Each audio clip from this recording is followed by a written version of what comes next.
Hey, good morning.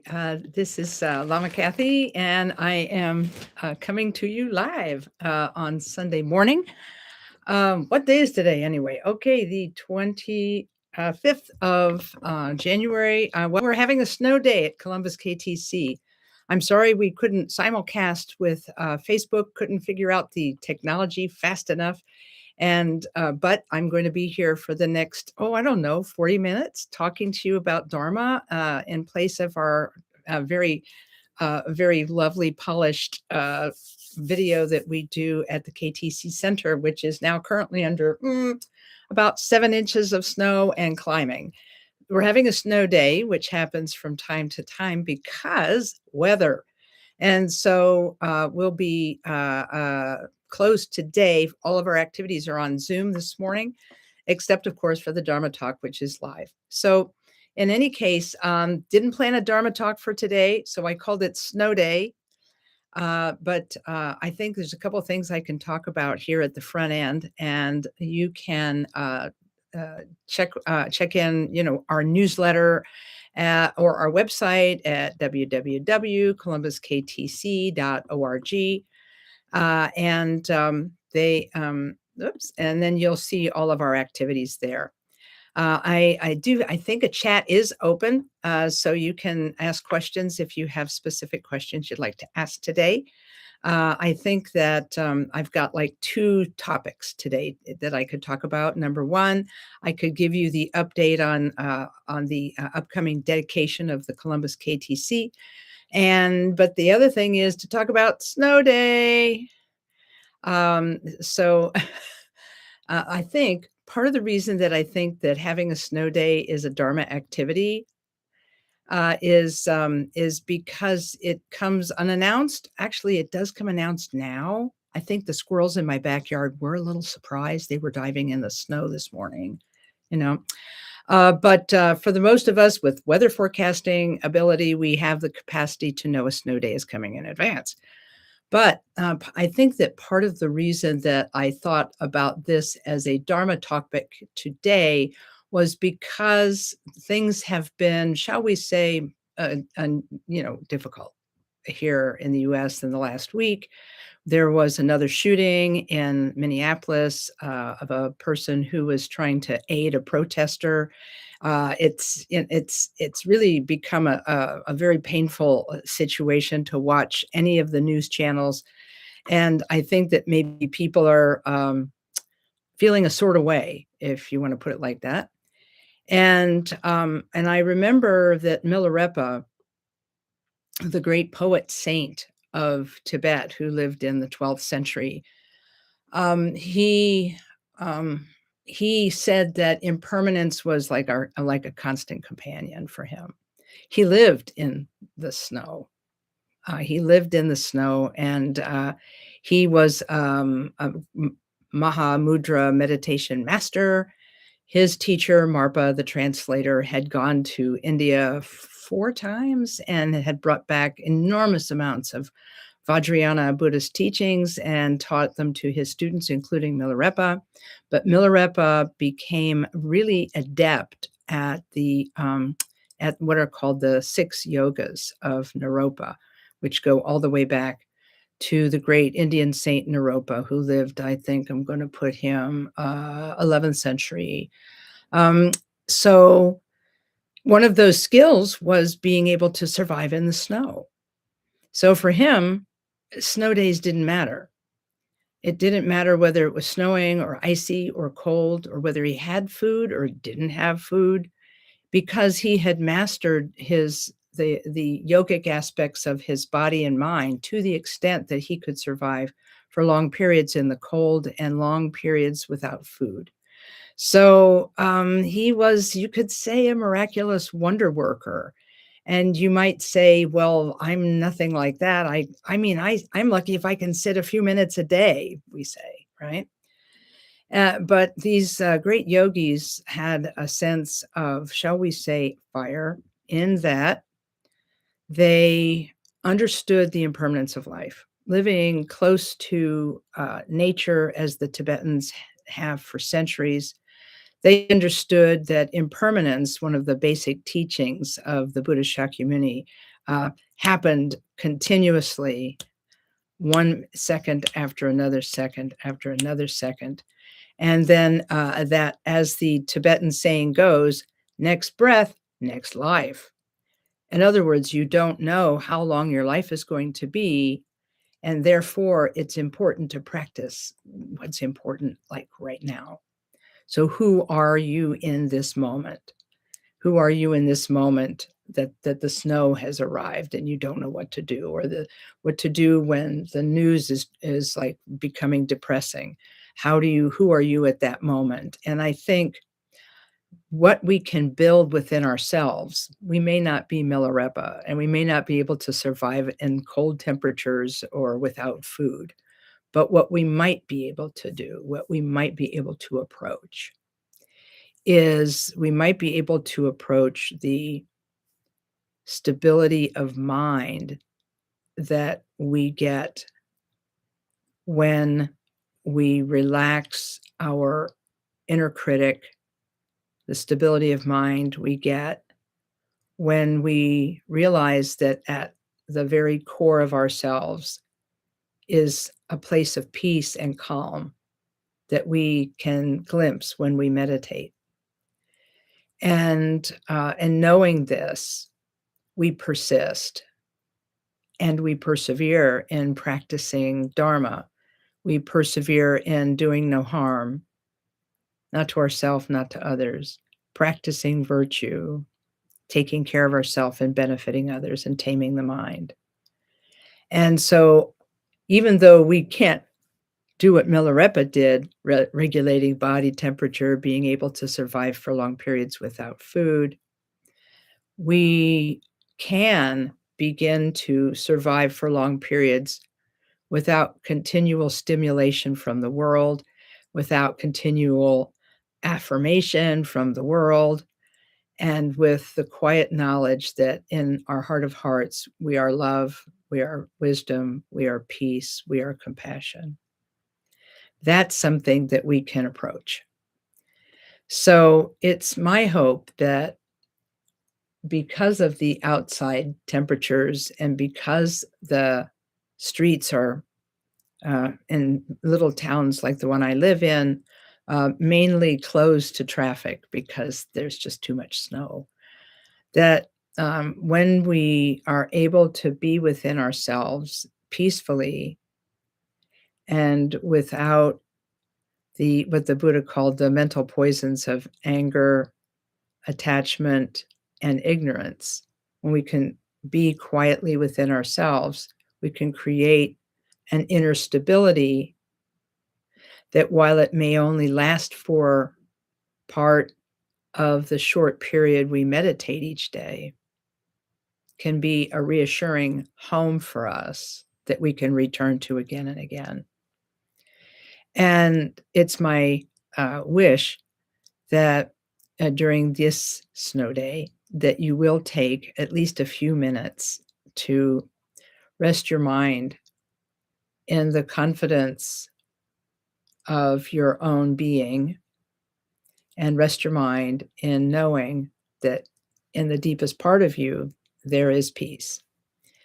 And so the snow day today that we are having does give us some time to unplug, although connectivity is everywhere. And if it weren't for connectivity, I wouldn't be able to talk to you today.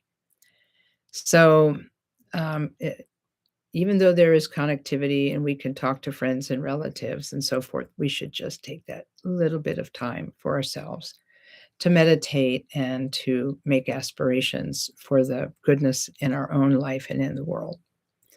So that's, I guess, what I wanted to say firstly. Oh, but there's one more thing. Remember what I said? I quoted the Tibetan saying, next breath, next life. We should recognize the impermanence of everything and recognize that everything is going to rise and fall. Happiness will give way to sadness, but sadness will also give way to happiness, because this is the way of things. things rise and fall and rise and fall, always arising from within our mind and then cresting for a moment and then falling back into mind itself. And so recognizing impermanence is important because I think sometimes we need to recognize that even suffering does not last forever, and that we can gradually gain the capacity to be at peace in the midst of everything that's happening in daily life and everything that's happening around us. And impermanence means that we have to be ready for disappointment all the time, but use the feelings of disappointment to create aspirations for goodness for ourselves and others. You know my lasting affection for the commentary on Mahayana mind training, The Great Path of Awakening, by Jamgon Kongtrul the Great, a 19th century text that was written to explain a set of 12th century slogans written by Chikawa Yeshe Dorje in Tibet. Slogans that encourage us to not blame others for our own situation, to not hate others for our own situation, to recognize our part in any conflict, to accept responsibility for our own state of mind, and to train over and over and over again in practicing love and compassion for ourselves and for others. So, the practice that you do for this is actually pretty simple. The Tibetans call it Tong Len. The word Tong, which we spell in English as Tong, means to send, and Len, Len, means to take. Sending and taking is how we train our minds gradually, moment by moment, in the discipline of being at peace with love and compassion, at being at peace with the moment. And if you want to practice it, it's actually pretty easy. There are two ways to practice. You can practice it by sitting quietly and becoming familiar with your body in your chair or on the floor. Just become familiar with the feeling of your body. Try to sit as straight as you can, given the situation you're in, so you can be both attentive and at rest. And you can become aware of your breath as it comes in and goes out. And after you've taken a few moments to become aware of your breath as it comes in and goes out, you place an intention on the breath as it goes out. The intention on the breath as it goes out is, may I and all beings be happy. May we all be happy. And you send that intention out on the breath.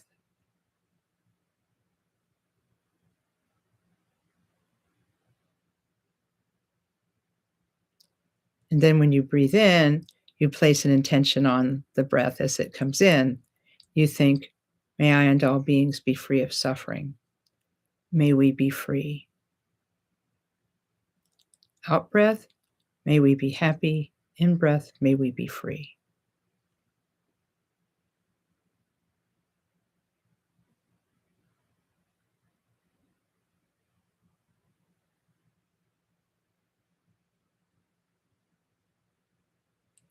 So that simple practice is something you can do. My teacher, Khenpo Karthar Rinpoche, said that you could do it just for a few minutes at a time. And so I would tell people not to do it, not to try to do it for any more than 5 minutes. And so my thought for today is that it would be great if you could add this simple practice. Now, there are lots of instructions on how to do Tonglen. Some of them are more complicated than others. I decided to give just the intentional piece of it. There are visualizations you can do, and that it can be preceded by a very lengthy contemplation. But just for today, breathe out and think. May I and all beings be happy, and breathe in. May I and all beings be free. So, doing that gradually changes our inner landscape, and it makes it possible for us to be more kind and loving in the moment when things arise, when painful things arise. And if we persist in this over days, weeks, months, and years, it actually changes how we are in the world. So that's the second thing I wanted to talk about today. The first thing was what to do when things don't go our way. Second is to talk a little bit about Tonglen as a method.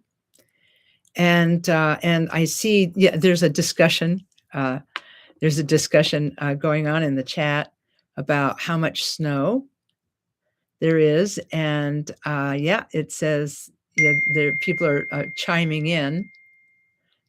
People are chiming in about how much snow they have where they are. In the little town I'm in, it's about 6 inches of snow, maybe 7. And they say it's going to pile up today while the storm is parked over our part of the Midwest. But folks seem to be prepared. My neighbors are already digging out their cars. So slowly, right? So, but if you have any specific questions that you'd like to ask, you can write them in chat, and I'll answer those. And while you're cogitating about any questions you might have, I'll give you some news. I like the one person who just wrote, "Great day to go nowhere and breathe." You bet. You bet. So I got handed a beautiful temporary gift. It's not mine, but I got handed something to take care of, and that is the flag that flew over the Columbus KTC on the day of the fire that destroyed the building almost 10 years ago.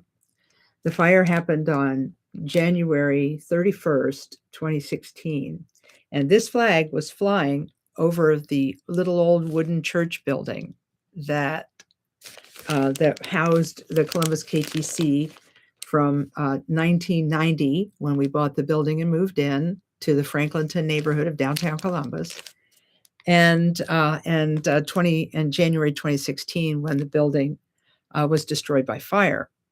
And I'm super jazzed to have the flag. I'm going to sew a little bit of a marking on it so we know it's the flag, because I have a lot of old flags in my office. This flag is the Karmapa's Dream Flag, which is a beautiful design created by the 16th Karmapa after a vision that he had of heaven, which is the blue, and earth, which is the yellow, and the Dharma, symbolized by interlocking curls that joins heaven and earth. The Dharma, the teachings of the Buddha that join heaven and earth, are symbolized by this flag. And so it was flying over our building, and it was not burned in the fire. I mean, it's probably got a lot of smoke and damage to it, but because the roof went up straight up in flames, and but it didn't burn. It didn't get destroyed. And the fire department, we love you, Columbus Fire Department, Columbus Division of Fire, shout out. And so so they rescued it for us, and we kept it. And in fact, the Columbus Division of Fire, the exact same firefighter who took down the old flag, put up the new flag in our new facility on the same ground in Franklinton a couple of years ago. So anyway, the 10th anniversary of our fire is coming up this coming Saturday, and I would love to invite all of you to come. We'll be at the KTC from 10 a.m. till noon. This coming Saturday, I said Sunday by mistake, Saturday, January 31st, from 10 to noon, we'll be doing some prayers and making, and the abbot of our monastery, Kempo Urgyen Tenzin, said we should recite the Diamond Sutra to pray for the indestructibility of the Dharma and our new building. And so we're going to be reciting that in English. So it's going to be a lovely get together. So we hope you can join us for that. And then I can say also, give you another little bit of news in case you don't have questions to ask. The other little bit of news is that the date for the dedication of the Columbus KTC building has been set for the Mother's Day weekend. I hope that's not too hard for you moms. It will be Saturday, May the 9th. And it will, I don't know the exact things of the date. I mean, the exact activities of the day. But my hope is that you can join us in some way or other. I think some of it will be webcast, but I don't know for sure which parts yet. We've only just gotten the dates. The dedication ceremonies will be morning and afternoon on Saturday, May 9th. And then on Sunday, May the 10th, which is Mother's Day, Kempo Urgyen Tenzin will give an extra long Dharma talk. Today's Dharma talk is probably going to be less than 40 minutes, but that talk is going to be 90 minutes, and he's going to be teaching an overview of the Heart Sutra. And so we're hoping that you can all join us for that too. So, and then we've also just confirmed that Lama Karma Drodol will be visiting Columbus KTC on the Memorial Day weekend.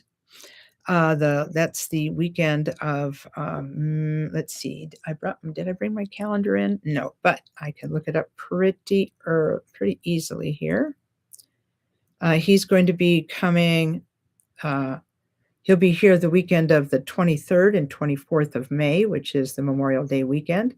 He's going to be giving an extraordinary weekend program, the reading transmission for the entirety of Gampopa's Jewel Ornament of Liberation, a basic Buddhist text of the Karma Kagyu tradition. And he's also going to be commenting on the life and teachings of Gampopa. And so that's also going to be an extraordinary weekend. We hope you'll join us for that. So I'm going to check chat and see if anybody has questions. Everybody's still talking about snow. So it could be that our snow day Dharma talk will be very brief. Let's see. Several people, and by the way, there's nothing about this in the chat as yet, but several people have asked what our connection is to the March for Peace, because they saw Buddhist monks marching in the South and asking for and praying for peace and asking everyone to have a peaceful day. Today will be my peaceful day, and so on. They are Theravadan monks from the Vipassana Center in Fort Worth, Texas. They are, we'll call them our cousins. They are not part of the Tibetan Buddhist tradition because they're from a different tradition. As you know, Buddhism spread all over Asia to all of the countries of Southeast and North Asia.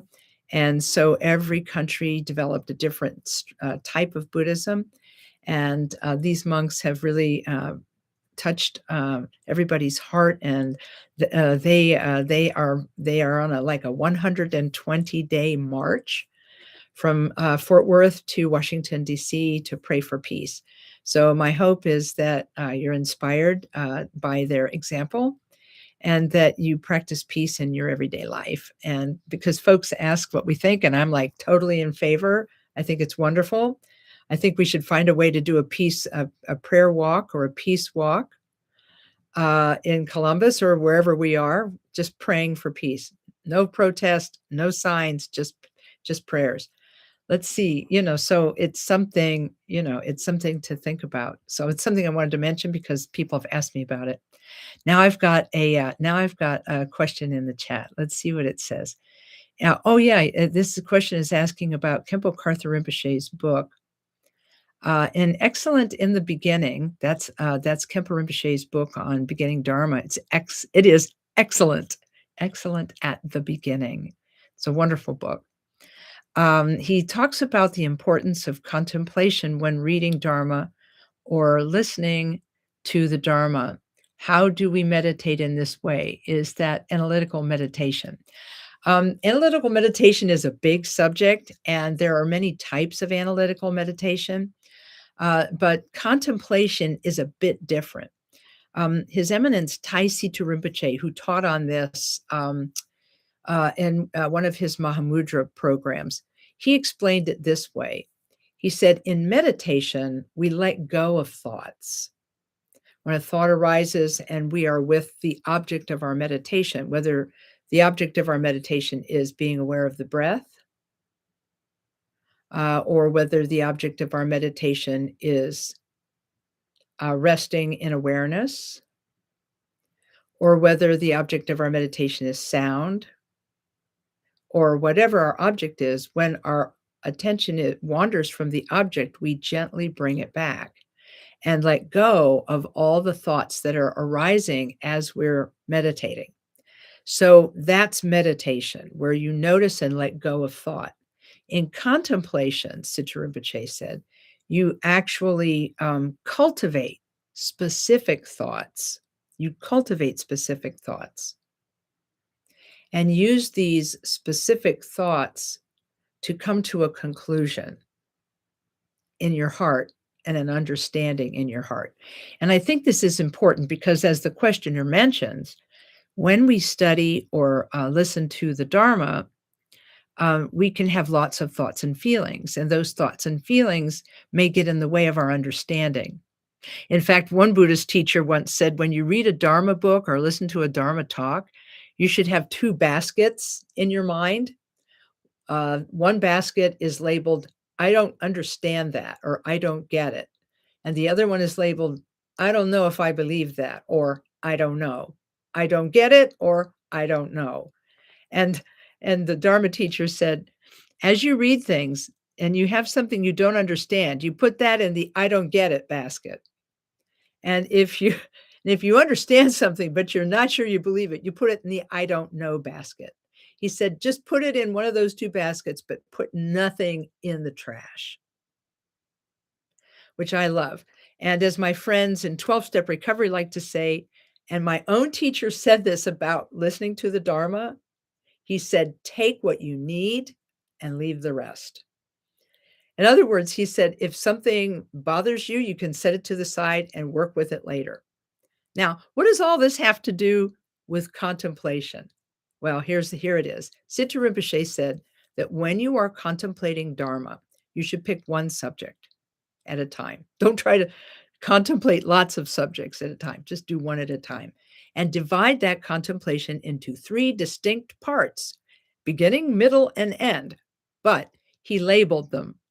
In the beginning, okay, you review the topic in your mind. You think about the topic, think about, we'll use impermanence, since impermanence is obviously the flavor of the day. Impermanence is the topic, and you think about all of the different types of impermanence in your life. The seasons change, snow rises and falls. People come and go out of our life. Our own heart is beating, and eventually we will pass from this life. So we think about all the different and review all the different types of impermanence. Now, he said, after you review for a short period of time, he said, you may come to a recognition. And that's the middle. That's the second step of a contemplation. First step is reviewing. Second is recognizing. And what do you recognize? You recognize, wow, that's true. Yeah, that's how I feel. Yes, I understand. So the recognition can take lots of shapes. But after reviewing for a while, it's important that we come to a recognition of some kind, like, yep, this is true for me. Yes, my life is impermanent. I see that now. And then the third, or the ending of a contemplation, is the resolution. He said that you have to do something as a result of what you have reviewed and what you have recognized. And that thing that you do is you resolve to practice the Dharma. The the, uh, the resolution is virtually always the same. Mm, okay, it's always the same. Review, recognition, and resolution. I must practice the Dharma because my life is short. I must practice the Dharma because things rise and fall, and the worldly life is always rising and falling. So that's how you do a contemplation. This could only take a few minutes, or for some people, only a few seconds. But the four main topics that we are given to contemplate in the Karma Kagyu tradition is the gratitude we feel for our precious life. No matter what we've been through in our life, here we are, and we are full of potential. That's the first contemplation. Second is impermanence, that this opportunity won't last forever. Third, the third topic is karma, action, cause, and result. Everything we do, think, and say wears a groove of habit in us, and so it's important to choose wisely what we do, think, and say. And the fourth is samsara, this world that the Buddha called cyclic existence. This worldly life has defects, and we need to become aware of them so that we don't take it to be the be all and end all in our life. In other words, we have to examine that worldly happiness has a beginning, middle, and end. And that if we cling to things or people or situations, if we cling too hard, suffering will be the result. So the idea is if we can contemplate these four thoughts, then our mind will turn to the Dharma. That's why these four thoughts are usually called the four thoughts that turn the mind toward Dharma. So thanks for the question. And analytical meditation, that's a whole nother subject. I'll come back to it if there's time. So let's see. Somebody says, thank you too. Let's see. Oh, I'm sorry. Yeah, I would love a recap of things not going as planned. Oh yeah, oh I know. Yeah, the person wants a recap because they joined a little late because of technical issues. Yes, life is unpredictable, and we never know what's going to happen. So cultivating some inner peace within ourselves, I guess you could say, creating and filling and refilling our well of inner goodness and peace is the best way to create an inner life of stability in the midst of everything going on around us. So hopefully that was that's good, because samsara, I have some bad news for everyone. And that is that samsara, worldly life, is actually full of ups and downs. And we may have a moment of great things and great feelings when things are going our way, but when things don't go as planned, it's like the rug gets pulled out from under us. That's what Pema Chodron likes to say. The rug gets pulled out from under us, and we have this moment of weightlessness as we fly in the air. And what she's saying is that there's possibility in that moment. And the possibility, if we train through meditation and love and compassion, that moment, in that moment of uncertainty, we can choose love and compassion for ourselves, love and compassion for others, and freedom from hatred, and freedom from sadness, and freedom. So slowly, slowly, slowly. This is something we have to train in over days, weeks, months, and years. It's not going to happen quickly, but it will happen slowly over time. Let's see if there's any other question. And hopefully, I'm hoping that I haven't done a live YouTube video since the pandemic, which is a while back. And so I am guessing that this stream will be preserved on our Columbus KTC YouTube channel, and that you'll be able to watch it. over and over again. By the way, hi to my guy in Wichita. You know who you are.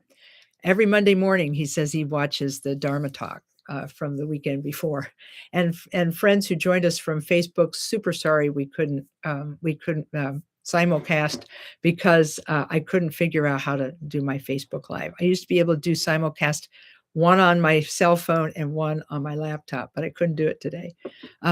Technology has marched along and left me behind. Let's see what else might be in chat.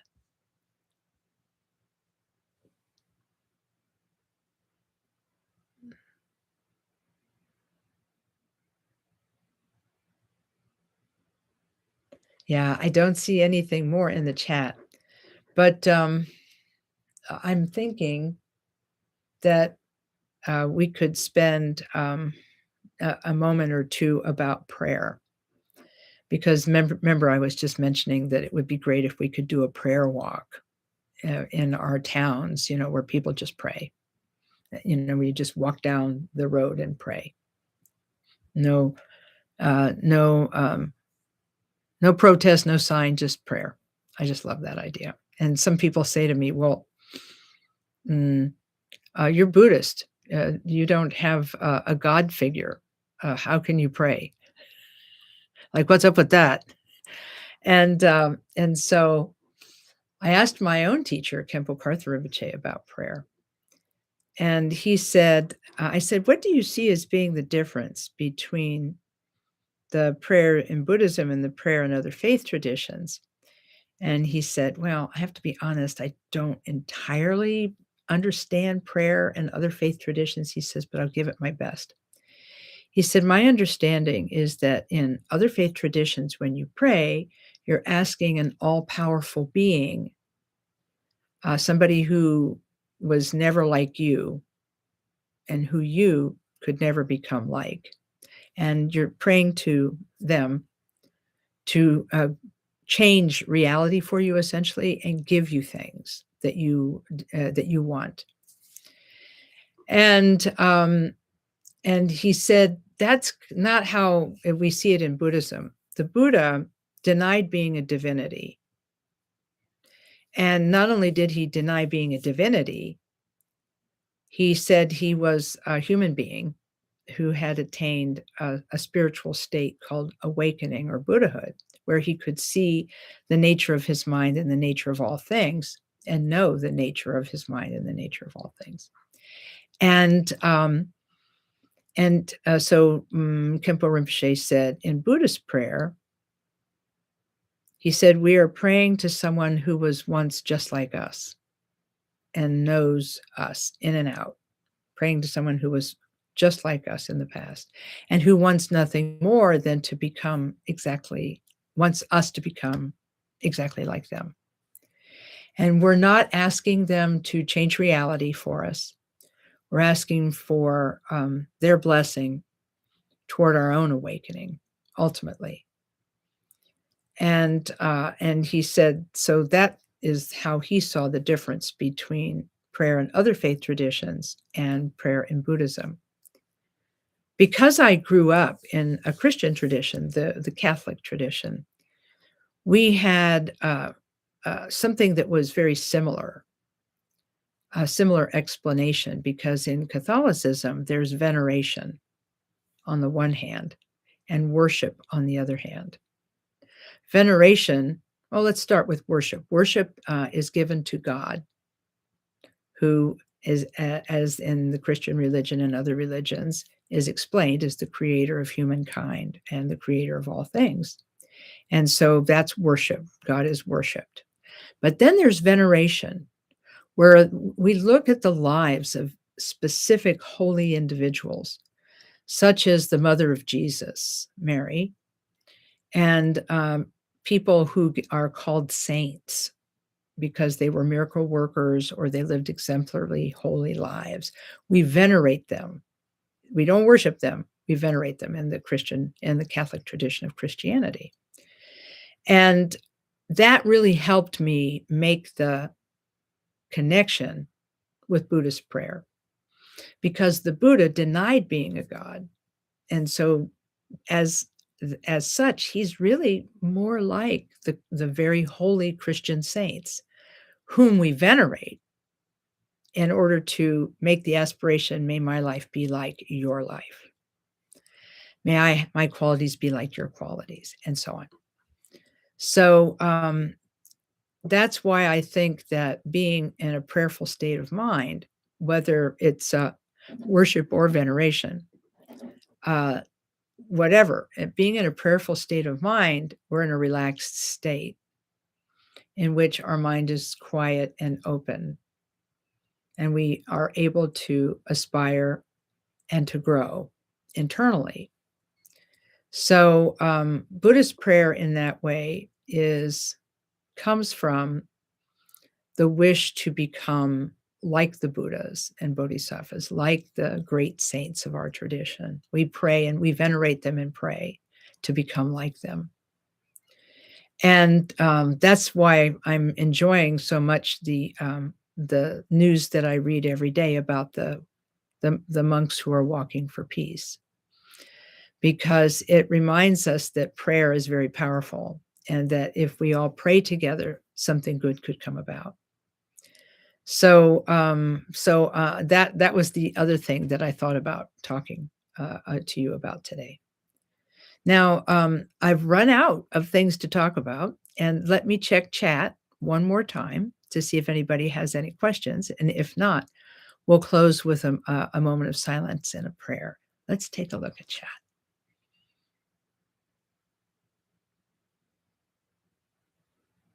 Yeah, I didn't get to analytical meditation. That's a little bit beyond my pay grade, but there's a really lovely analytical meditation that's in Great Path of Awakening that I can talk about, but not today. It's a little more complex as a topic, and I need to prepare more. Speaking of which, I'll be teaching at KTD on Great Path of Awakening at the end of March. Let's see.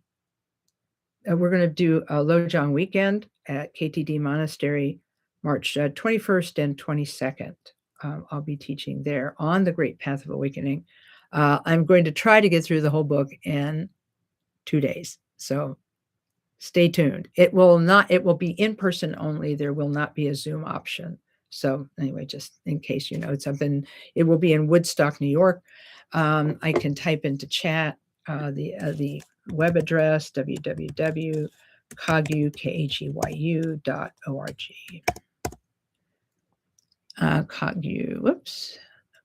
.org.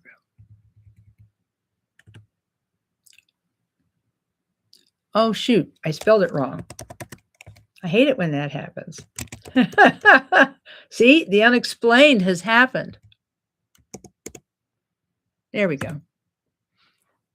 All right.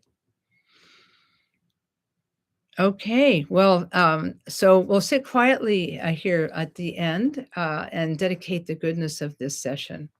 We dedicate the goodness of this session to all suffering beings, those who are in the storm, those who are affected by the storm, those who are affected by all the difficulties in the world, those who are struggling, those who need love, compassion, and wisdom. We will pray for all of those who are doing good. We will pray for all those who are doing harm, that their hearts and minds are changed. And we make this aspiration, praying to the Buddha for inspiration and goodness.